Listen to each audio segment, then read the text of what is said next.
सुंदरगढ़ सदर थाना नवरंगपुर गाँव में घर भितर जड़े महिलांकर अर्धनग्न मृतदेह उद्धार करा जायछि। महिला जनक कहीं जड़े हत्या करिथिबा संदेह करा जाउछि। महिला जनक संजुक्ता किसान बोली जना पड़िथिबा बेले से घरे एकुटिया रहुथिले। संजुक्ता मिशन शक्ति रे नवरंगपुर रे सीआरपी भावरे काम करुथिले। सेठाकार वार्ड मेंबर घर भितर संजुक्तांकर मृतदेह पड़िथिबा खबर पाई पुलिस को सूचना देइथिले। वर्तमान सुधा हत्यार कारण अस्पष्ट रहिथिबा बेले घटनास्थल रे सदर एसडीपीओ निर्मल चंद्र महापात्र, थाना अधिकारी और पुलिस साइंटिफिक टीम पहुंची तदंत आरंभ करिछि। एवं से महिला को मृतदेह ताको घर जो रूम भीतर पड़िथिबार देखलु। तांकर घरे अन्य कहीं रहु नथिले, से एकुटिया रहउथिले। आउ तांकर जो पेरेंट्स को खबर दिया है कुचिंडा साइड घर से आसुँच आसला से जहाँ भी रिपोर्ट देवे से विधिवत तदंत करा स्पॉट गार्ड कर साइंटिफिक टीम को डाकी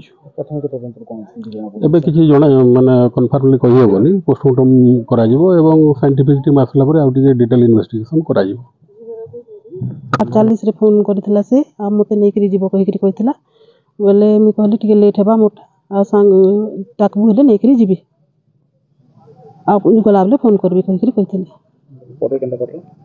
परे ताके फोन मारली, फोन रिसीव नहीं करला। सन मुई भागी थिबा कहिकरी भागली मीटिंग मु आसली आउ घर के भागले सीधा घर ने खाई पी सारली। आउ 3 बजे फोन मारली, रिसीव नहीं करला। बोले मी कहली जे जो जिमा फोन तो रिसीव नहीं करबा, कागजटा दे देछु ताके बते देले से करबा कहिकरी कहली।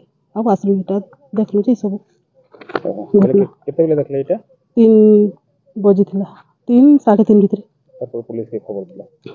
तापर पुलिस के खबर दिला। केनते हिकरी पड़ी थिले से कांडा भाबुछो कांडा हेतो सेठ मर्डर हेतबा लेखे लागुछे सीमा सेठ।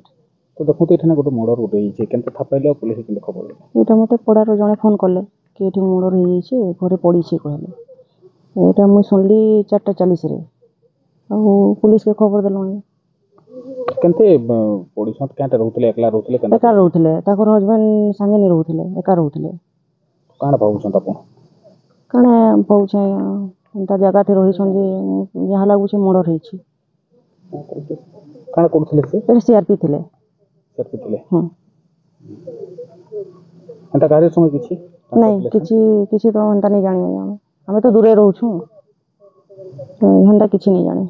ताकर स्वामी संगे किछि झगड़ा झांटी आगे रहथले कि नहीं, ये सब हमें नहीं जानि। हमें तो दूरे रहू छु।